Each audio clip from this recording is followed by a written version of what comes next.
An unfathomable number of speeches are delivered each year, each with their own agenda, but only a few of these speeches relay their messages both effectively and impactfully. Today, I will be analyzing a speech on equal education opportunities by Malala Yousafzai, which was presented to the Youth Assembly at the United Nations. As a student who has successfully taken a public speaking course at Geneseo, I have the knowledge to analyze this speech.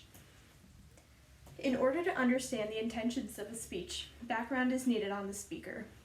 The person delivering this speech is Malala, who is, as described by biography.com, a Pakistani education advocate who, at the age of 17 in 2014, became the youngest person to win the Nobel Peace Prize after surviving an assassination attempt by the Taliban.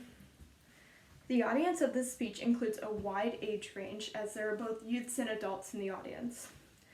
This specific speech targeted members of the United Nations and the United Nations Youth Assembly, but also could be applied to anyone else interested in equal education opportunities.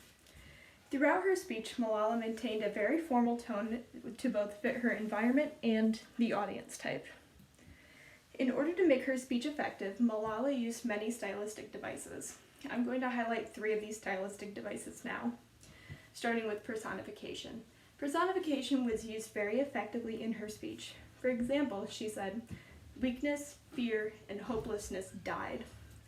Strength, power, and courage was born."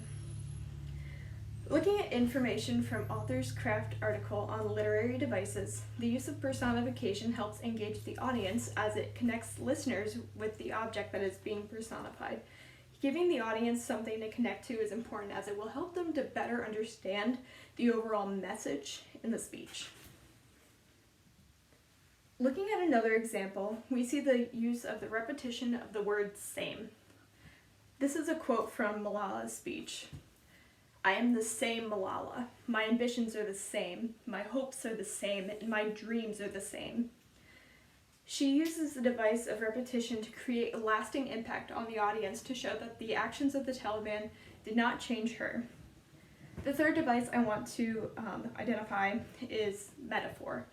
In her speech, Malala uses the metaphor weapon of knowledge.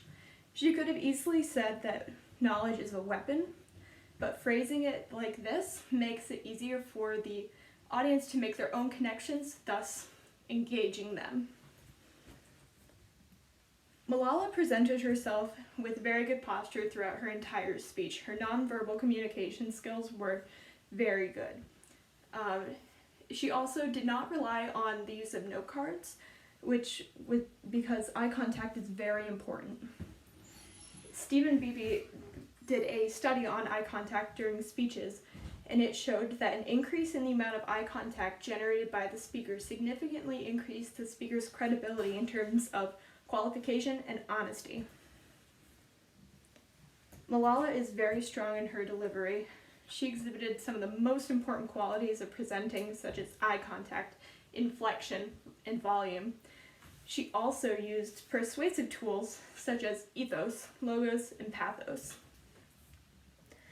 The inclusion of Aristotle's rhetoric is very important. The Communication Assessment Learning Lab says these are the 3 core pillars of persuasion, and they set the foundation for the connection between the audience and the speaker. The pillars are ethos, which establish trust, logos, which are like statistic type things, and then we have pathos, which is more of like the emotion side. In order to establish her trustworthiness at the beginning of her speech, she thanked not only everyone for coming, but also for their thoughts and prayers during her recovery period after the assassination attempt. This is something that linked both the speaker and the audience, and it brought the speaker down to the level of the audience as they were on an equal playing field. Malala also gives us some statistics. Thousands of people have been killed by terrorists and millions have been injured. I'm just one of them. By delivering this piece of information, she is widening the band of affected individuals. It's not just her.